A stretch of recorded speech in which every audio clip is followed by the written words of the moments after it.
Welcome to the Artists Index. I'm Scott Bishop, your host for this episode. I'm a New Bedford-based singer, songwriter, and sound sculptor making music under the name Scapegoat. I also present the live concert series, Unexpected Music, which features South Coast musicians performing in non-traditional performing spaces around New Bedford. The In Focus podcasts are generously sponsored in part by Heavenly Spirits Importers and funded in part with grants from the New Bedford Cultural Council and the Fairhaven Cultural Council, local agency supported by the Mass Cultural Council, a state agency. I'd like to invite our guest to introduce himself and talk a little bit about what he does.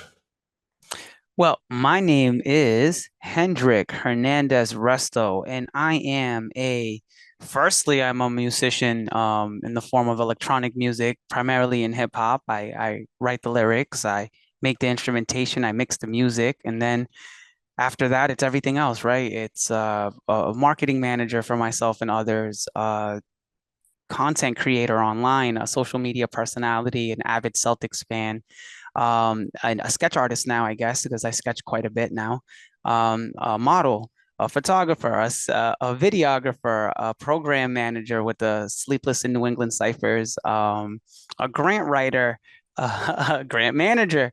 The list goes on and on and on and on, and it's always because I'm in servitude of my art. So yeah, I'm Hendrick Hernandez, and I'm a Swiss Army knife of art. Might be quicker to list what you don't do. Right? Nothing. I would love to start talking about ciphers because you've been doing this on AHA Night for much of the year. Tell us about it and also the process of putting it together and getting funding for it. So the ciphers during AHA Night started way back in like 2008.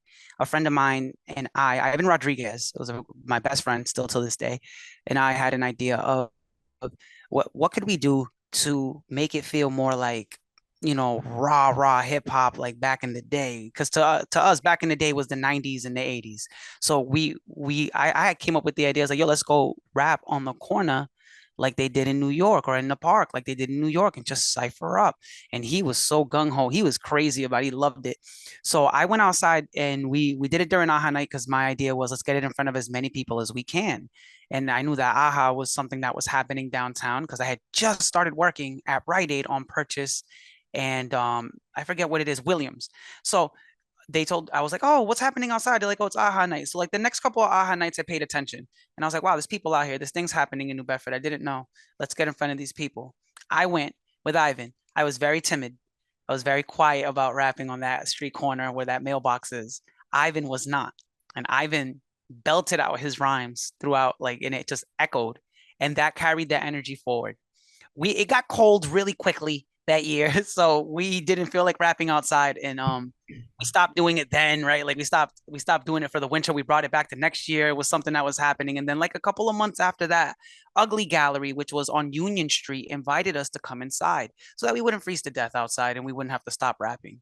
And we went in there and we carried it on there for 3 or 4 years, while then Ugly closed, and me and my constituents had children, and we stopped rapping. Then I don't know where I really got the idea from. I was having a conversation with Kim Sezo, I believe it was, at NEFA, the New England Foundation for the Arts. And I was applying for an educational grant to go to Berkeley so I can learn how to mix. And they said, you have to make it so that it's for the public, right? Like you have to use your skill for the public. In what way would you use it for the public? And I said, I could use my mixing skills to make beats and then do the AHA Night ciphers again, right? And they were like, that's a great idea. Yes, we'll approve your funding, and now you should apply for funding for the ciphers. And I, in my wildest dreams, would never have imagined that would have happened. And they granted me quite a bit of money.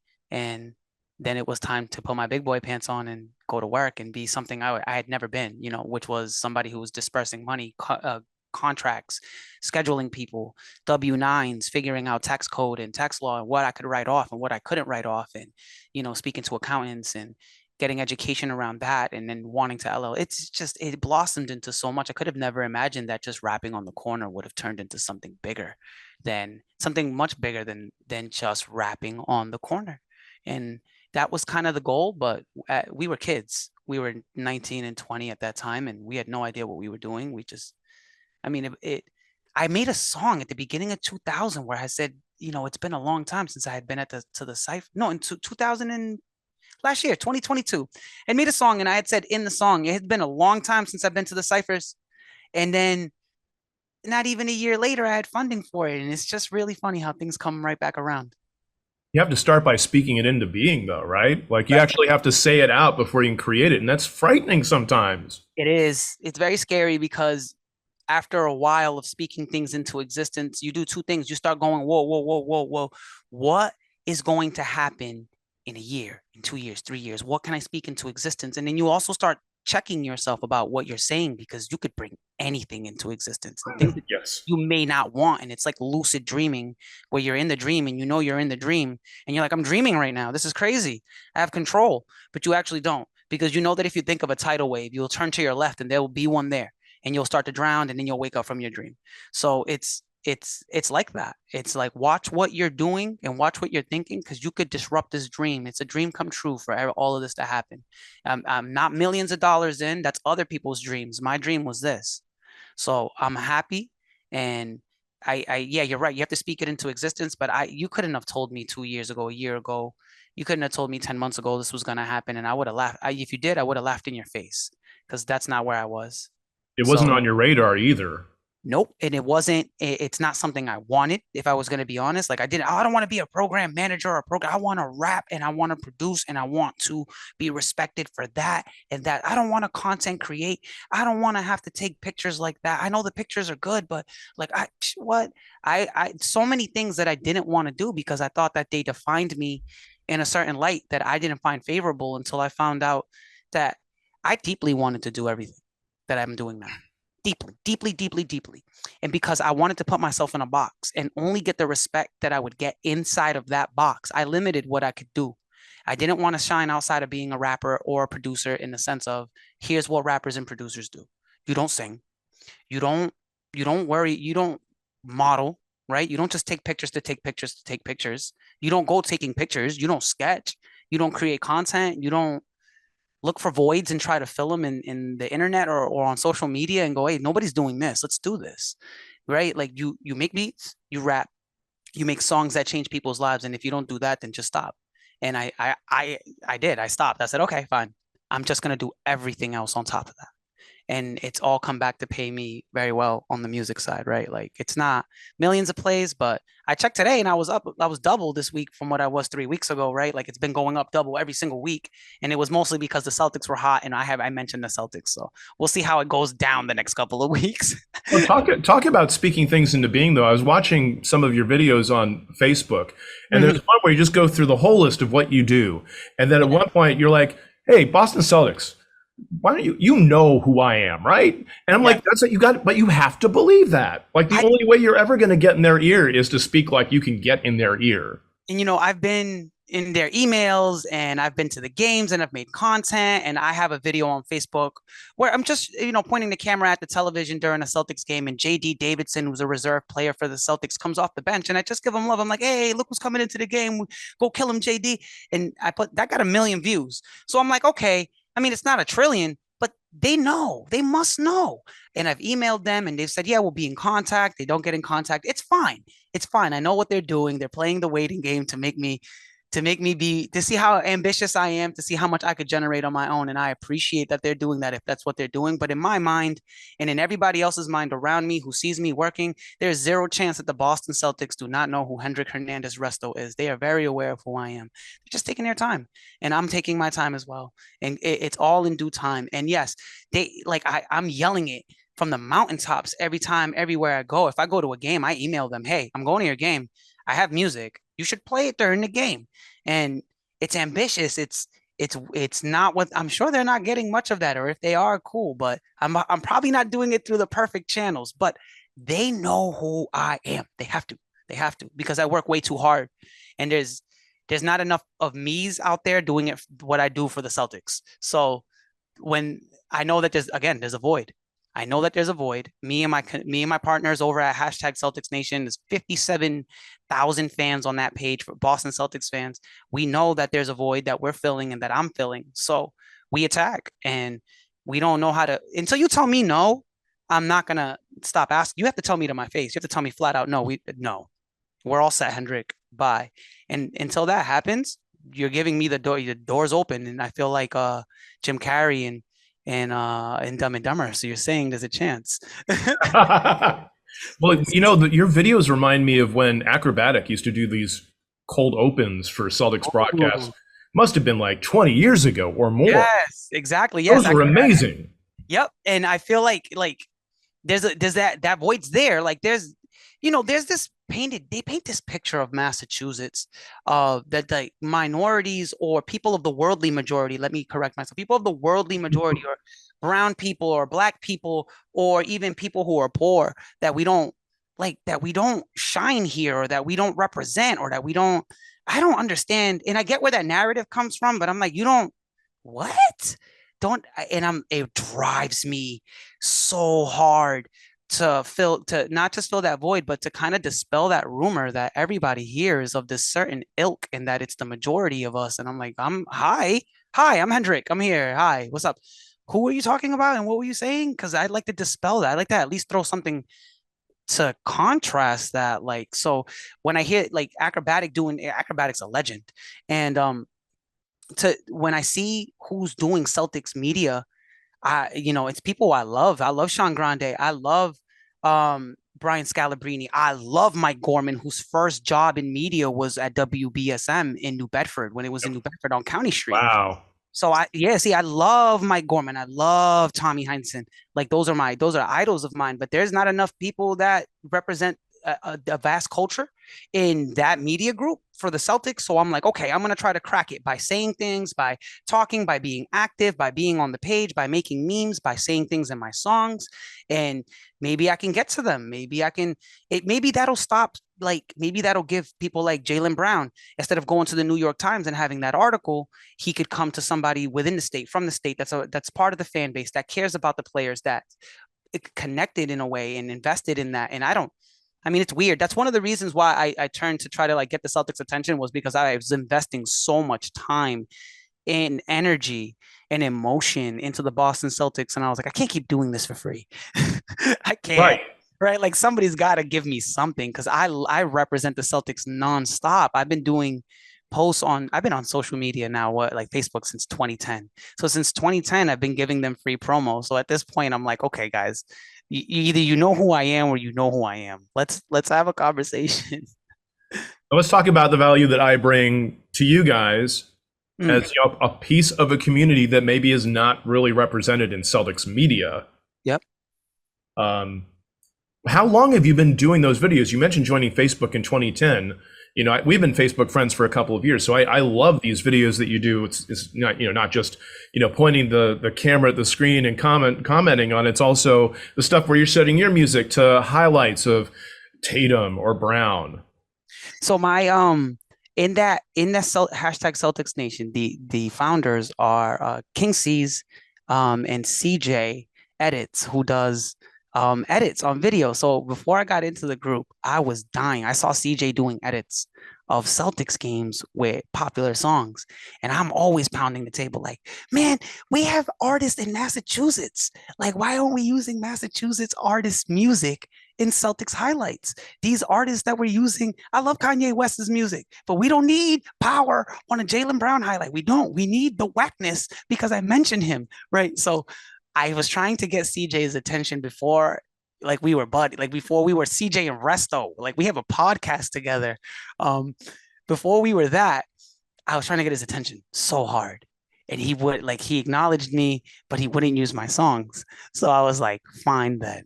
And I had the Thanos moment at the end of the credits where he was like, I'll do it myself. I went that's exactly what I did. I said, fine, I'll do it myself. And yes, exactly. And I put the gauntlet on and I said, I'm going to go collect an Infinity Stone. And that's just a perfect analogy now that I think of it. Because from there, I had to figure out, how do I get the video? So I used to do it the long way, and it was through YouTube on a desktop. Then I got a good phone, like an iPhone, and I said, oh, iPhone screen record? Perfect. So so I would just screen record, crop, I would add filter or an effect on it, and I would slap my song on it. And I said, this is going to be the most non-committal way to get people to listen to my music. Because when you ask people, hey, I have a new song, listen to my music, a lot of the times people, and they may not be able to express it or articulate it, but the the wording around it comes out that you sound like you need an ego stroke. So for the next 3.5 minutes, could you stroke my ego by listening to my song? Right.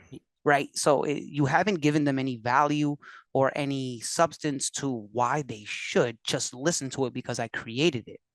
And I get that because we're contributing art and people don't do anything but just consume art nonstop all day in all forms, and they don't even know, that we feel entitled to having to be listened to because art is so metaphysically important and valuable, right? So I said, no, I'm going to one, CJ, you need to see me, bro. Like my songs are dope and they're about the Celtics. How could you not see me? But so I started doing that to get the Celtics fans. Eventually, me and CJ we're brothers. Like we talk all the time. We were just talking earlier today, and I was like, I already miss you guys because we can't do podcasts because the Celtics lost. Like it's over. So we're still talking and stuff and communicating and figuring out what we're gonna do next and how we're gonna get better. But that's what sparked that, right? And then from there, King C's was like, you should do more content, do more content. And I was like, okay. I got Really what happened with the videos was I got money. I ended up getting enough money and enough resources to light my studio and get a good iPhone. And then from there, I started color grading. I have friends who know photography, so they're like, color grade, Adobe Lightroom, pay for a subscription. Again, money. And when the money started coming in from one way or another, and I invested it the right way, it created good content. And then from there, it just sparked me. And I said, what else can I do? Because I was a lot of, I want to shoot a music video, but how can I shoot it? I want to shoot my friend's music video, but who can I get to do it? Me? I can get to do, I'll do it myself. I'll mix it myself. I'll record it myself. I'll promote it myself. I'll design cover. I'll learn how to work artificial intelligent art, and I'll make cover arts with that. Yeah, we'll put it on merch and we'll sell cool merch that doesn't say our names or anything like that on there. It doesn't say anything about it. It's just a really cool design. Sell it. It'll be like the low end Gucci. Like it was, and that's a lot of it. I want to do it myself. I want to, and I think that comes from this one thing. When I would make rap songs on other people's instrumentals, everybody would always overlook the lyrics and me and my vocal and me. And they would go, I would always get the same thing, Scott. They would go, yo, that beat is fat. That beat's dope. Yo, the instrumental is crazy. Who made that? So eventually it became into, I did.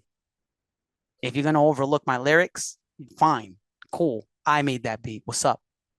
Who mixed it? I mixed it. Oh, that's a cool cover art. I made it. I took the picture, I edited it, I did it.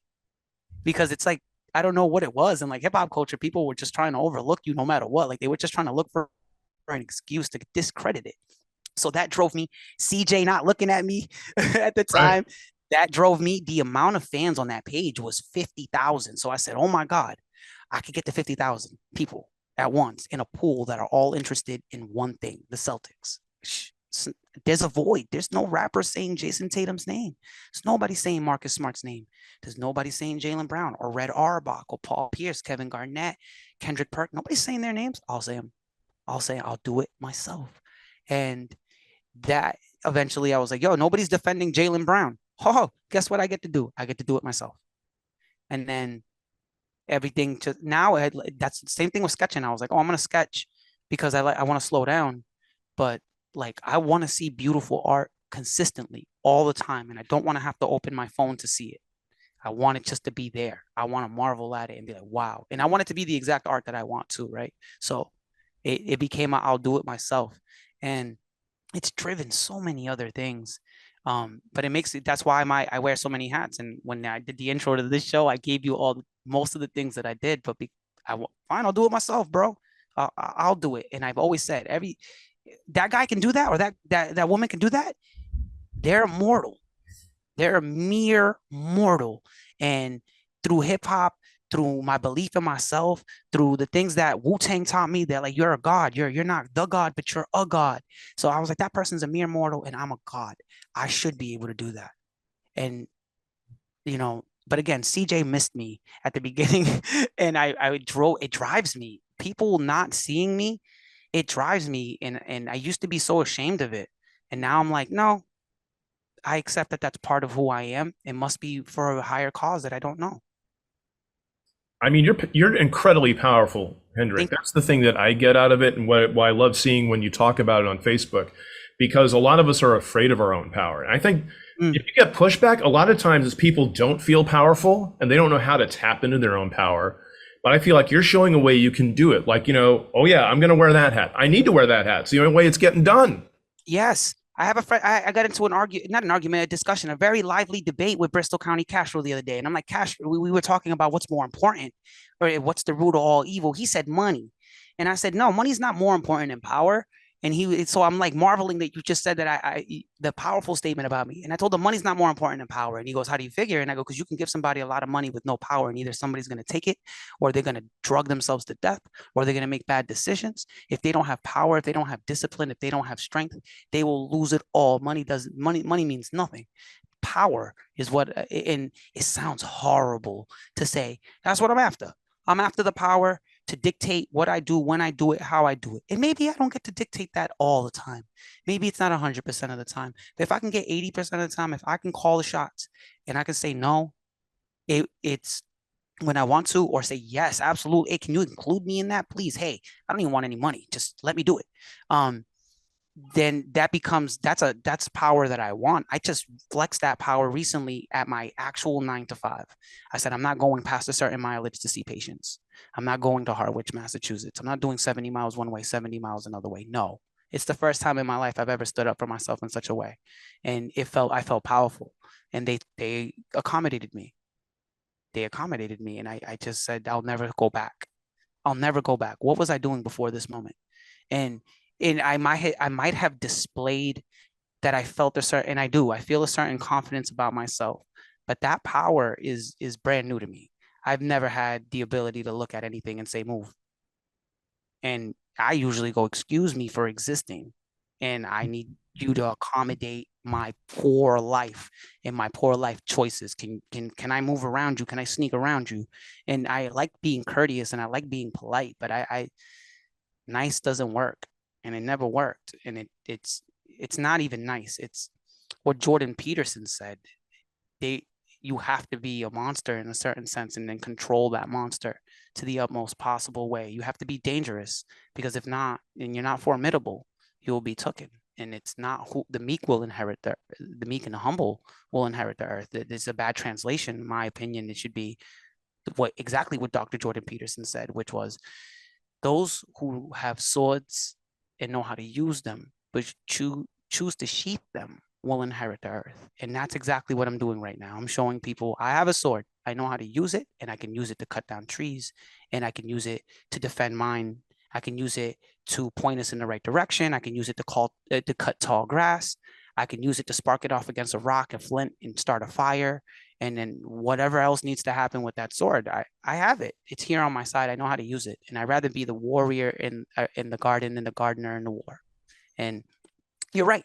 I think people are afraid of that. I think people have been tuned into, if you do that, if you're afraid of your power, if you shy away from the competition, from the drive, from the raw nature of it, that if you don't shy away from that if you don't keep that undercover, that you're an animal and you're out of control. And I'm like, maybe I am. Maybe that's what it is. Maybe that's what it is to you. But I grew up watching Jordan. I grew up watching Kobe. I grew up watching, Lucille Ball fight as much as she did for the things that she fought for on behalf of Desi Arnaz. Yep. I grew up watching women's rights. I grew up watching after Stonewall, right? I grew up watching LGBTQ community people chuck rocks at police officers to get theirs. I saw Tupac, and I saw Tupac not calm down. And maybe that led to his demise, but it also led to his rise. So you wasn't going to tell him to calm down after he got what he got. And I've never had as much as I've had right now. So nobody can look at me and tell me any differently. I've tried it the other way, Scott, and it didn't work.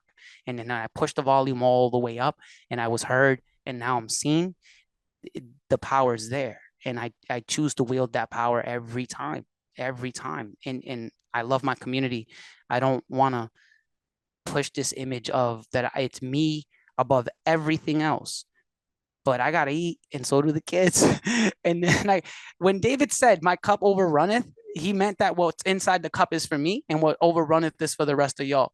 And Bingo. so I'm trying to make my cup overrunneth. And whenever it does, you can ask the people around me and even the people a little bit distant from me, and even some people who might consider themselves opposition. When my cup overrunneth, I make sure everybody gets every drop that falls out of my cup, because I want to see my community win. But I've never seen anybody win without being Jordan. Like, I didn't see anybody. Tim Duncan was a rarity. You don't see the Tim Duncans. You don't see the Kawhi Leonards enough. You gotta be Kobe. You gotta be Garnett. And that's what the universe told me. Now, if you want to be Rajon Rondo and that works for you, or you want to be JJ Redick and that works for you, fine. I'm KG, and that's where we're at. Well, what I get out of it also is, you talk about, my cup runneth over, and it's also that you're a resource for your community. When you're powerful, your community is more powerful. I agree. You need people to stand up and shine. There's a lot of the self-esteem of New Bedford is generally low to mid. And by mid, I mean, it's just kind of average. Like, the people who love New Bedford the most are the artists who are contributing. And then the artists who contribute have power. They stop saying, yeah, I'll take exposure and I'll paint that 50-foot mural. Like, they stopped saying that. They got power and they said, I want money. You have to pay me for this, right? You have to respect me and my craft. This is real. And they got to do it a certain way with what I'm doing and the medium that I'm doing, because the product is me, and it's not necessarily the art, because I'm offering so much art. You can't buy the sketches, right? Not yet. You can't, the music's free technically, right? Like, you can listen to it anywhere for free. It's free. The pictures, the aesthetic, all of that is free. The ciphers are free. I'm doing a performance June 10th at Fisherman's Club. It's free, right? Most of that is free. Like, the aesthetic, like, the product is Hendrick Hernandez-Resto. That's what the product is. And it took me a while to realize that it wasn't anything else. It was me.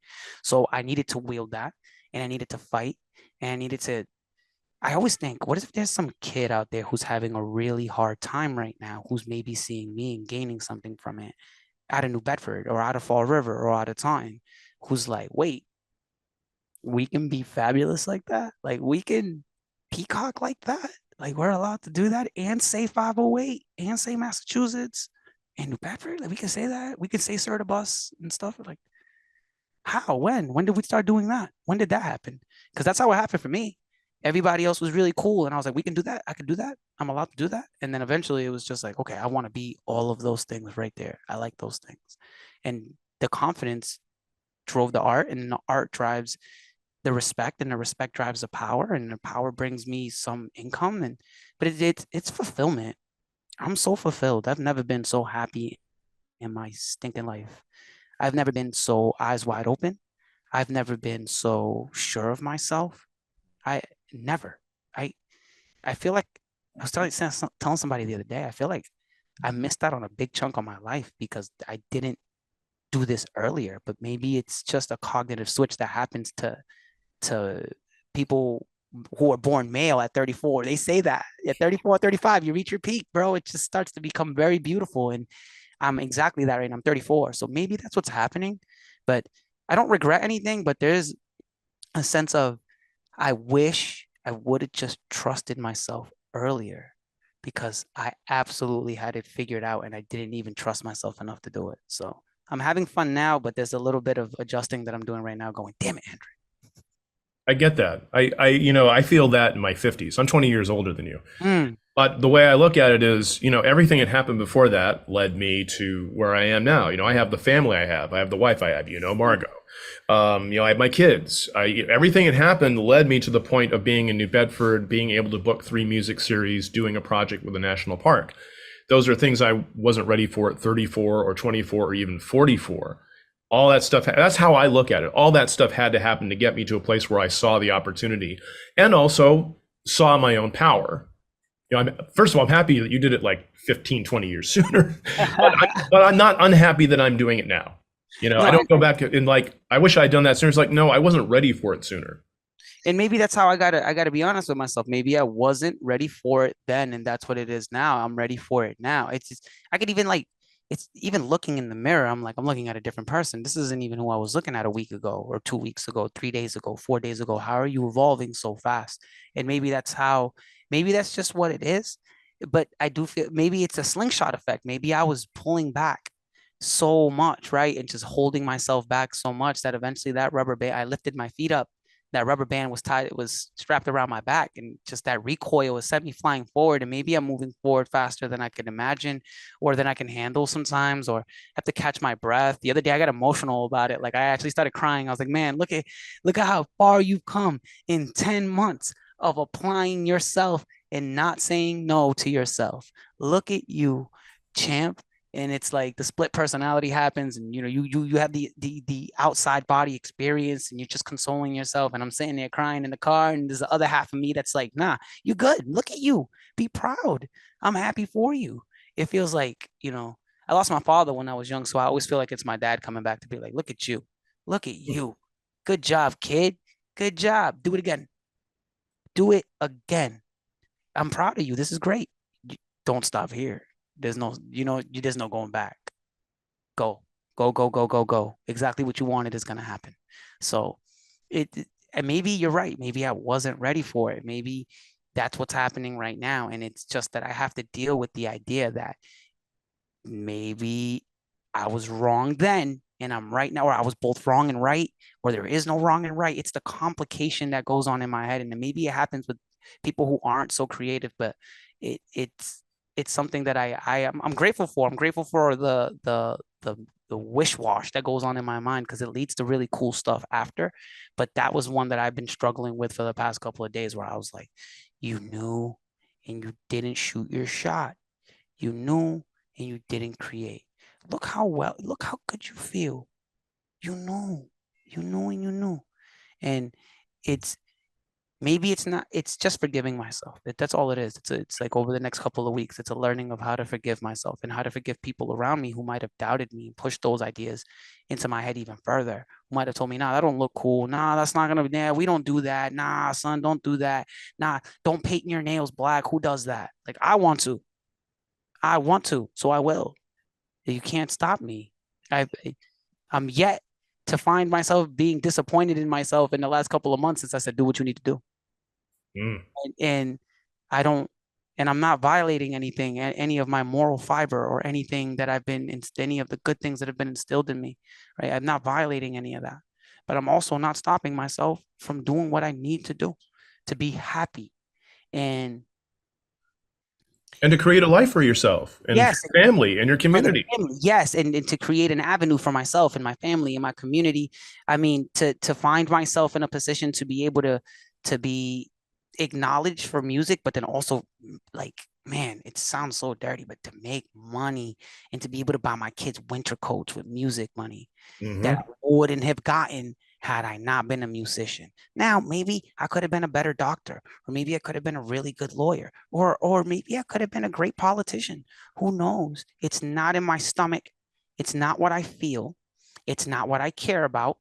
And I had to dead that. I had to put that to rest. That's why it took me like till 34 to go be at Berkeley, when I could have done that at 20. I knew I wanted to do music. What was I doing? What was I doing? Listening to maybe people around me and doubting myself, who were like, maybe you'd be a better pharmacist. Maybe you'd be a great nurse practitioner. Maybe you'd be a good, hey, so and so does electrician. You should maybe go be an electrician. And I'm like, I'd be miserable. I don't want to drive to Boston, work 15 hours on a 50-foot building. I don't want to do any of that. It's not my thing. Bro, I like art. I like art. And it took me so long to realize that wasn't wrong, that I just needed to zero in my focus and trust that, one, I was right. I know what I'm talking about. I know what I'm looking at. I know art. I know aesthetic. I know the look. I know how to, and then secondly, it was that I knew how to market. The marketing was like the craziest part of the journey. When I woke up and I was like, I know what I'm doing with marketing. Oh my God. That's when I was like, I'm going to fully dive into this. Nobody can stop me. Not even me. You better throw a meteor at me. You better lob a planet at me, because I figured this out. Yeah, and that's why I got the gauntlet, so that I could turn that planet into butterflies. Because I'm like, we gonna make art out of that. Throw a rock at me, I'm gonna turn that into a sculpture. Don't do it. So the marketing was so big, man. Like, I try to tell everybody all the time, like, hey, this is what it looks like. All right, you got to do this, this, and this, and they look so confused. I'm like, yeah, just take really cool pictures, post them, make sure that, like, it looks good, and then edit and then do this and then do that and do that. And they're like, yeah, you making it sound much more simpler than it is. And I realized that simple doesn't mean easy. Right. Simple is actually a lot harder It often. is. It is to create simple. I tell my friends too. I'm like, that's kind of what the aesthetic of music is. It's a sleight of hand. It's like a magic trick. If people don't know how much actual, really true work goes into it, so they might know what it takes to record. They might know what it takes to make a beat, but they don't know what decisions go into the your mind before that.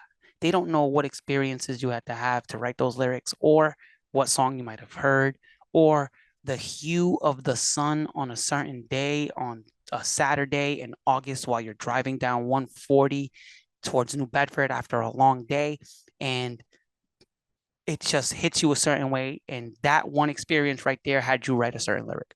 Yeah. They don't know about that, and they know that they don't know about that. So it creates this like magic trick, and the better the magic trick, the easier you make it look, and that's how magicians work. And that's kind of what I try to tell my brothers, and I'm like, and the sisters that I work with too. Hey, we got to make this look. We can put as much effort as we want. We can yell as much as we want. We can go rah rah as much as we want. We still got to make it look like this wasn't anything for us to do. Like this was nothing, bro. This is what I do on a Tuesday in my sleep. So, yeah, the magic behind it, the simpler is harder when it comes to art, because it generally requires a lot more attention to detail.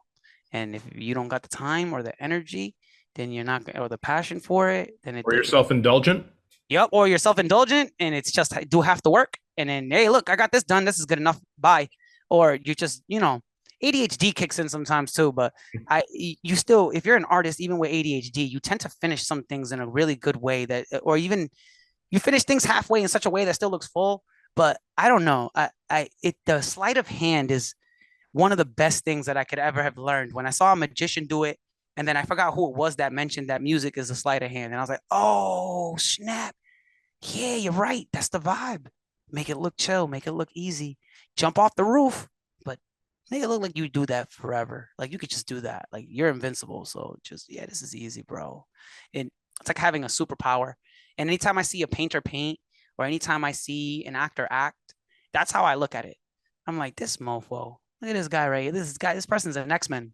This is Charles Xavier's School of Extraordinary Human Beings right here. Look at this guy, this woman, this person, this human being is amazing at what they do. And they make it look so easy. That's not easy to do. That's awesome. That's awesome. It took their whole lives to get there. And it's much harder than it looks, and it's much more work than it looks, and it's much more cognitive focus and acting. Like acting is one of those things where it's like you really have to be in it. Like you really, really, really, really, really got to be in it. And from doing skits with friends and the camera being on and then having to edit it later and going, wow, this looks like crap. Why? The acting is bad. That led me to like make sure that I act a certain way on the songs with the inflections in my voice, because I realized you couldn't get tone from being so flat, right? Like you couldn't get real emotion out of it from being so flat and monotone. So I was like, I don't talk that way, so why would I rap that way? And why would the actors don't act that way? The best actors don't act flat. I mean, some do. It's just their appeal, but not most. Everybody has to get into character. Like you have to be sick. Like Hugh Jackman and the things that he does, and then like Ryan Reynolds and the things that he does, or like maybe even like Rita Moreno when she's on stage and on Broadway, like the things that she does to have to stay in character. Alfonso Ribeiro playing Carlton on Fresh Prince. That's locked in, man. And I just being that locked in is so dope. It's crazy, and I wanted to experience it. I've translated a lot of the stuff that I've learned from the arts around me into just being a great rapper. Like if I just inflect my voice when I say wake up in the morning a certain way, or realize to the world. If I say realize to the world we might not be much, that doesn't hit like realize to the world we might not be much. But that's on purpose, and you have to commit, and you have to go all the way in, and you have to be cognitive about it. And I try to tell my friends it's not an accident. What you hear on the songs is not an accident. What you see on the screen, what you see me, when you see me posing, that's not an accident. You see the clothes, you see the beard, that's not an accident. Like you have to be cognitive about those things. You have to be fully committed, and then you'll get the results. Maybe you'll get the results that I'm getting. Maybe it's just I'm on a lucky streak. Who knows? At this point, it's been happening long enough for me to be like, nah, I figured it out. I got it. I just got to do it better and bigger and find out bigger ways to get bigger audiences. But even if I don't, um, what's come to me so far has led me to so many other things that I'm like, bro, if nobody else sees anything else for the rest of my life, I already won. I already won. I got my path chosen, and I know where I'm going next. So Beautiful. Where are you going next? I don't know. I do know. I'm joking. I'm joking. My goal, my dream is to go to the New Bedford Economic Development Council and be their creative specialist there. If I don't happen to land that job, I would be hunting and searching wide and far for either a creative specialist job or a content creator job, because I feel like I am fully capable of doing that. A friend of mine recently called me and said, "Hey, I want to announce that I'm having a girl. I want to do a gender reveal." And I go, "That's great. Why are you calling me?" And he goes, "Because I want you to take pictures to help me announce it." And I go, "But I'm not a photographer of that level. Like I have an iPhone, puppy. Like that's not, I have an iPhone 14 Pro Max. It's expensive. It's good. It's great. It's what I use to take my pictures. I've taken promotional pictures of him for events with that phone just once, really. And I shot him a music video with it. And he thought enough of the work that I did that he would call me for it. And I thought, this is so odd. Like, okay, let's do it. Let's do it. So I went ahead, and instead of just taking pictures, I said, no, no, no, no, no, no. You can't just take pictures. That's not cool enough. That's not, that doesn't push the envelope.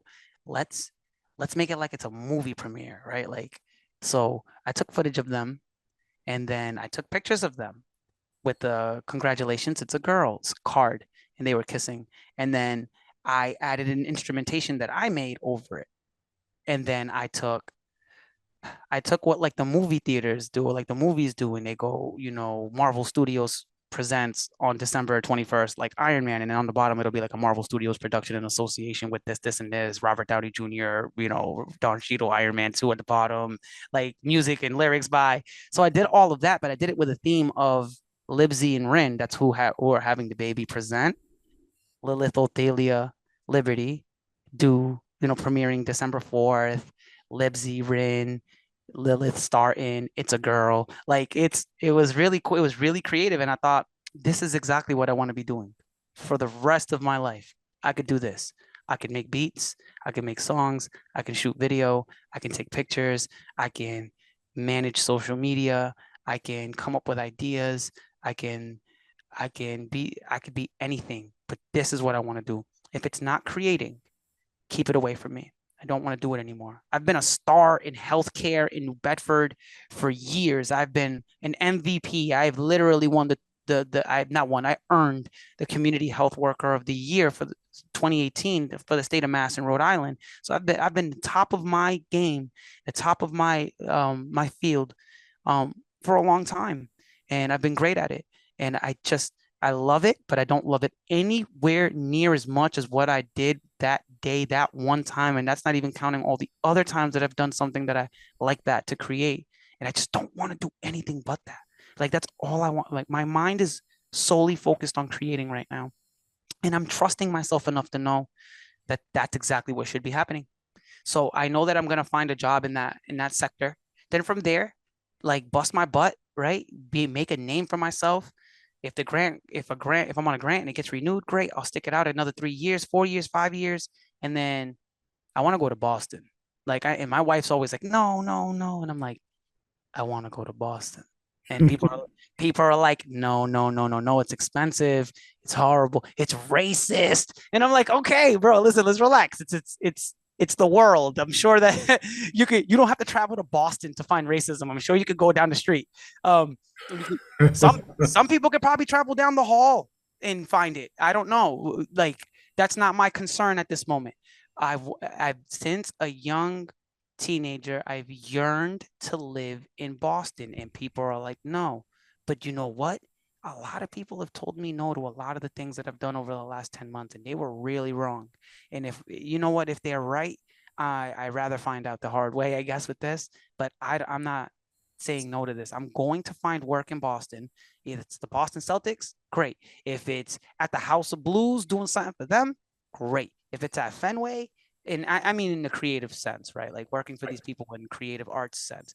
If it's doing those things, then I'm gonna do it. And I'm not gonna do it and be broke in Boston either. Like I want to live good in Boston. I want to go to the games. I want to do stuff like that. I want to live that life and be around that energy and be around that hustle and bustle. Why people hate it, I don't. I want it. I want it, and I want it. So I know I'm going to Boston in the next 5 years. And there's not much. Again, throw a planet at me if you want me to stop. Throw a train, pick up a mountain, and throw it at Hendrick if you want to stop him, because it's the only way. So I know I'm going to Boston. I know I'm going to the arts sector somewhere with somebody somewhere. It's written in the stars. It's what I'm supposed to do. And when I think of it, my stomach gets queasy. So I know that's where I'm supposed to be. So. Talk about a gut check. Oh yes, exactly. Talk about like a serious like, okay. And I heard Denzel say it recently in a speech that he gave. When you feel passionately about something, that should be enough sign to know that God is sending it there, or the universe is putting, whoever you want to believe, if it's Allah, if it's whatever you want to believe in, the universe, the almighty powers that be are putting it there to let you know that's exactly where you're supposed to be. So I've applied that to so much, and that's why I'm reaching to the Boston Celtics. It's like, there's no way I love you this much. If I love you this much, we need to be together. So I'm gonna risk it all for you, babe. So I know that's why I'm doing that there. I know that when I feel passionately, when I see other people's photographs, and I'm like, man, what the hell? That photo's so cool. Why do I care? Why? People don't emotionally connect with photographs like that all the time, just like they don't connect with music, or they don't connect with art, or they don't connect with sculptures or paintings or a performance. Jesus, I watched Air the other day it's the Michael Jordan movie, right? It's the one about his sneakers. And Matt Damon plays Sonny Vaccaro, who I've known since I was forever young, because I've known about Sonny Vaccaro because he's just that dude. He gets people's sneakers. It's what he does. And he delivers this speech in the boardroom when they go to seal Michael Jordan up for Nike, who did not want to be there. He tells them, we're all gonna die, and nobody's gonna ever remember any of the names of anybody in this room, but your legacy and your effort and your story will reign forever, and it's you. And the way he delivered it, I freaking cried about that stinking movie and that stinking time right there. And I used to be so ashamed about that, and I used to be like, well, I'm just, because I'm a freaking weirdo. It's because I'm mentally unstable. And at this point I go, no, I can appreciate a good performance. I can appreciate art. I can appreciate passion. I can appreciate, there's just so many things happening here at once, right? Like Matt Damon's from Boston, so I'm like, rah, rah, let's go. Michael Jordan in the NBA and basketball and sneaker culture, which I don't really care about, but I like fashion a lot, right? That's happening. The acting, which I love so much, right? Then freaking Ben Affleck's in the room too, so I'm like, yeah, Boston times 2, let's go. That's right here. That's home, baby. Like, we could do this, right? The woman that played Michael Jordan's mother, who played Dolores Jordan, I can't believe I forgot her name. Oh, geez. I can't believe I forgot her name. She's from Connecticut. Violetta Davis, right? Yep. Viola Davis. Davis plays Dolores Jordan. She's from Connecticut. That's right around the corner. What up? We right here. We in the building. That's New England. So that's all happening. The performance is all happening. Matt Damon is delivering a speech to somebody, telling them your legacy is going to matter forever. And I feel like he's talking to me, because at no point they don't show Michael Jordan's face. They only show the back of the actor's head, to try to keep that aesthetic, like that feel, so that you don't lose that it's not Michael Jordan. So it's being delivered like first person directly into the camera. And I'm just kind of like, yo, I feel you and I hear you. And this is a message from the universe telling me that don't you dare stop. But like, I felt so passionately about that stinking scene that I cried about it, bro. I let tears fly off my eyes, because I was like, I couldn't imagine being in a room and not being like, just, I'll sign any contract you want, bro. I don't know how Michael Jordan didn't just want to be at Nike right then and there and be like, God damn it, that was a passionate speech, sir. Let's go. But I know that people don't always feel that way about things in art. I used to hate that I did that. I don't. I absolutely love that I do that now. And I appreciate that I do that now. I appreciate that I'm with somebody that I feel comfortable enough to do that in front of. Because I got to be honest, if it wasn't Ebony, I don't think I would have done that in front of anybody else. If it wasn't, you know what I'm saying? And it could have been Yeah. somebody in the future, 10 years from now, who I might have been with for another 4 years or something like that. And I still wouldn't have done it in front of anybody else. I still feel like I was I with have to my go to wife. the bathroom. Yeah, right. Hey, I got a phone call, right? Yeah.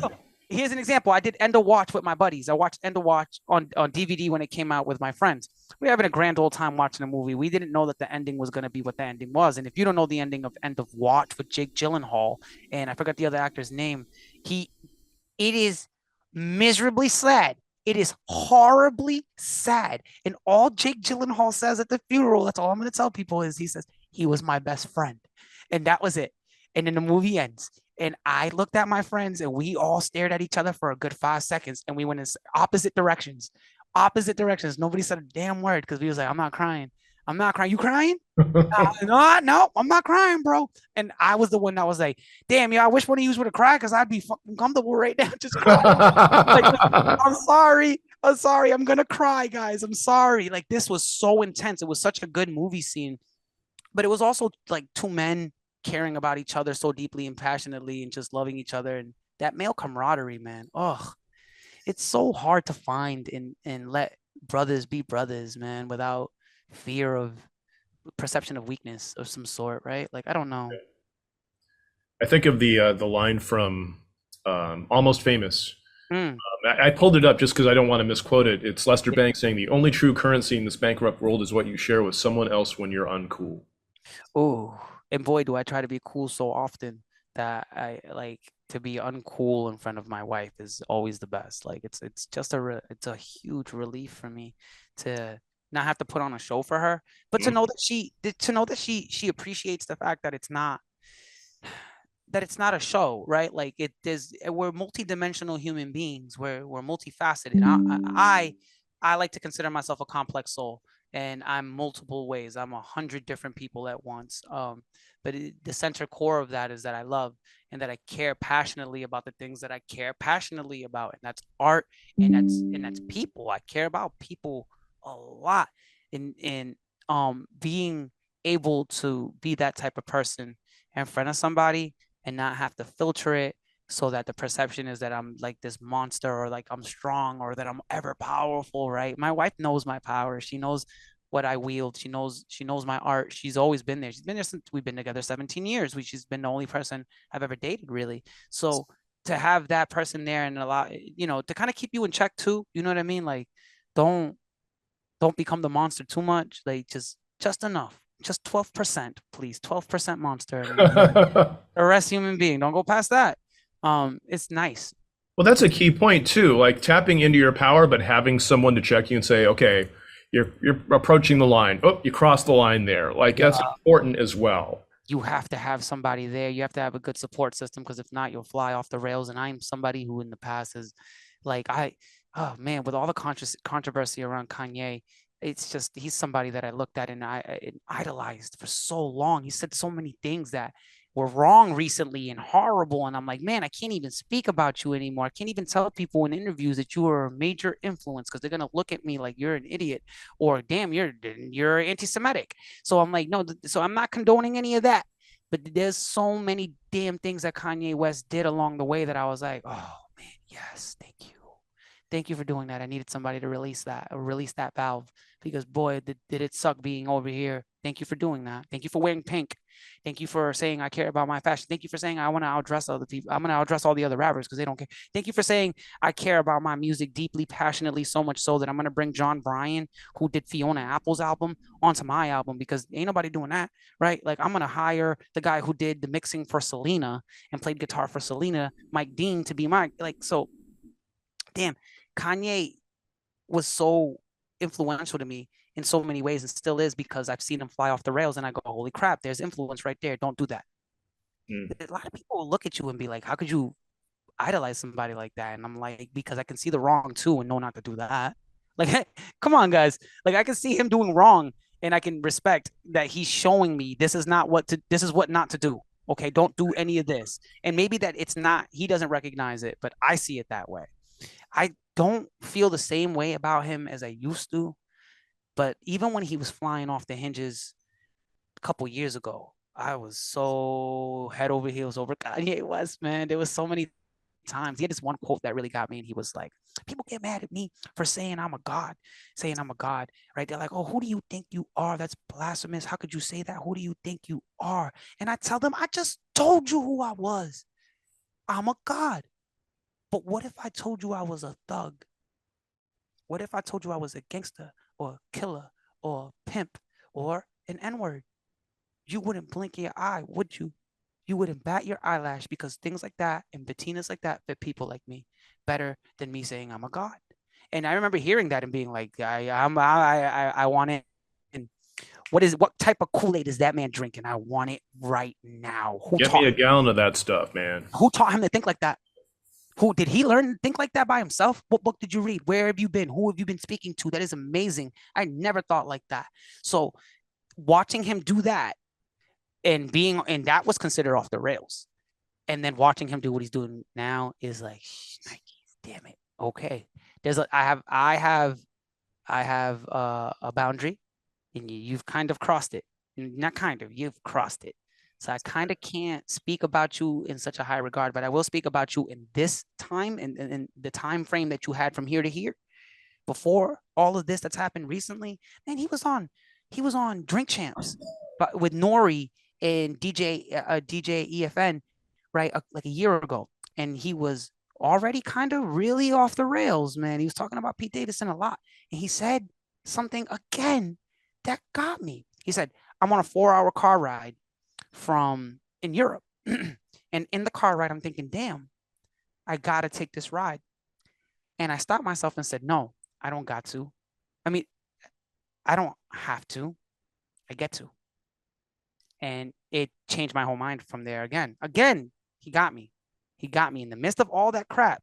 I caught myself saying things like, I don't have to take my children to school. I get to take my children to school. Right? I don't. You got to reshape your reality, because Kanye reshaped his reality. Right? With one word, get. Not have, get. Right? And I've had instances of this before in an artistic creativity way. John Mayer had a song called Who Says? In the song, he says, who says I can't get stoned? Call up a girl that I used to know. Fake love for an hour or so. Who says I can't get stoned? He just switched one word. He actually didn't even switch a whole word. He switched a letter. Just F and M. Instead of make love for an hour, fake love. Mm-hmm. And that taught me that that reality could exist if you say the word. Like, that's what the reality is. So when Kanye said, I don't have to, I get to. It just, that really, and that was a little over a year ago. And he was already off the rails talking about Pete Davidson and other things that were just a little left. But I still found some mathematics that I could apply to my equation that made sense. And I mean, I still love the dude for what he taught me. And I remember where I was when he was doing what he was doing and how I felt about it. And you can't tell me that wasn't real. Now, recently he said some stuff, and I will throw that disclaimer in there. I don't condone any of the anti-Semitic stuff. I don't know how to feel about how he is himself personally, and is he bipolar? Is he this? I don't know. I don't like to comment on that. I don't know anything about that, but I will say that last album, Donda, is still playing in my car. Like, I don't know how to not get that. I don't know how to not play Hurricane by Kanye West in my car. Like, it plays. It's a great song. It has a great message in there. I don't know. I'm conflicted with Kanye. He's the only one. A lot of us are not necessarily just Kanye, J.K. Rowling, or Ryan Adams, or whoever. I mean, there's a whole host of people. I didn't even think about it like that with J.K. Rowling. Like, people are having that confliction, right? Like, they have conflictions with who she is personally, maybe her personal views, and the art that she creates. And people say, you got to separate the art from the artist. And I'm like, never. No. Are you crazy? I'm sure Charles Manson probably had some great records. He tried to make one, at least. I promise you that he did. And then he probably had some crazy sketches too. I'm not a fan. No, thank you. I'm okay. I'm all set. It's something that happens in our community with R. Kelly. It should be a unanimous decision that when R. Kelly comes on your Spotify, you should switch it. But Then again, Spotify hasn't taken them off. And then again, you're not thinking about that. You're thinking about it being 2004 and you had hair. Right? I miss my hair. Boy, I miss having it. And it's 2004 and you're thinking about a good time that you had and this song was on and you're thinking about that memory and the nostalgia tied into it. And now you're conflicted. And that's where I am. That's where I am with Kanye, where if it's past a certain point, Kanye, I'm like, I don't know how to feel about these songs. But if it's before a certain point, like it's College Dropout, it's his graduation, it's those songs, it's that album. Oh yeah, give me that. I'll take those songs all day. That's a different Kanye.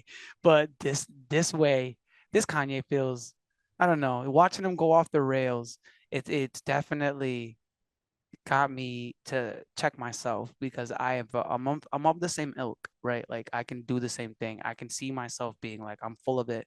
I'm full of the power. I have it. I'm gonna just wield it. And I've been on, you know what? Maybe that's what it was before. Maybe that's why I never got it. That's why I didn't get it until now, because I would have been Thanos and I wouldn't have been Tony. And we need Tony more than we needed Thanos. I mean, Thanos played his part, but I needed to be Tony. And now I am. Now I feel like I can be Tony, but that I have the ability. Don't push me, because don't throw another moon at me. Hey, don't throw another moon at me, bro. Like I'm not the one. But again, that comes from what I've seen around me. If you're gonna roll over on your back and let them rub your belly every time, they're gonna get you every time. Every time they want to rock you to sleep and give you medicine, they're gonna give it to you. So you can't. You have to be a little bit of both. But I think that what was happening before with my ability to understand what's happening now was I wasn't worthy to keep quoting Marvel movies, right? Like Mjolnir I was not worthy of wielding Mjolnir. So that's why I couldn't lift it. And now I'm lifting it. And it's like, oh, look how strong I am. It's because I told you I should have been this strong before. And it was like, no, stupid. You weren't worthy of the knowledge. You weren't worthy of the power, because you would have wielded that in a dirty way. And the world doesn't need another person like that. We don't need another rampant running Hendrick. There's enough Hendricks in the world. Be this Hendrick, okay? So, man, you know what? This has been a good therapy session, because that helped me realize that. That's exactly what helped me realize. That's helped me realize that. And that's why I was excited about this, because I was like, I know Scott's going to ask great questions and I'm going to be able to be introspective about it. Maybe I'll be able to find something here. That's actually what it was. It's like, I'm going to find something here that I didn't have before. And I'm going to come out of my studio and go into my living room. And I'm going to be a different person than I was when I walked into the studio. Like, and that's the goal every time. To be transformed. You know, you don't go into the room and come out the same person. No, and it's a scary thing. It's a scary thing because it comes with so much responsibility. What's going to happen in a year? What's going to happen in 5 years? If I've built this small castle in 10 months, what the hell is going to happen in 5 years? Me and Jason Tatum are going to be best friends. That's probably what's going to happen. Why not? Right? Why not you, Hendrick? Right? Because I create the art. He might like it. I already said his name on the song. But no, like in our reality, I just keep thinking about it like that. It's the scariest thing. It's what keeps me up at night. How big is this going to get? How beautiful is it going to get? As beautiful and as big as you want it. Go get it. So every day I'm like, let's go. Let's go. Every morning, every day. I'm like, what can we achieve today? What can we do today? Well, again, watching Ye really was a big part of what I do now, because he's a lot like the Kevin Garnett type. But watching him running to a wall several times has been an absolutely blessing for me, because I'm like, I want to avoid that at all costs. I want to avoid it. Well, Hendrick, we're over an hour now. We could do this for like 5 hours. I guarantee. I could talk forever. Yeah, I could talk forever about this. And I feel like there's just so many things that we've only touched on. But maybe that's an opportunity to talk down the road. Thanks for joining us for another In Focus podcast, which is generously sponsored in part by Heavenly Spirits Importers and funded in part with grants from the New Bedford Cultural Council and the Fairhaven Cultural Council, local agencies supported by the Mass Cultural Council, a state agency. I'm Scott Bishop, and thanks for listening to The Artist's Index.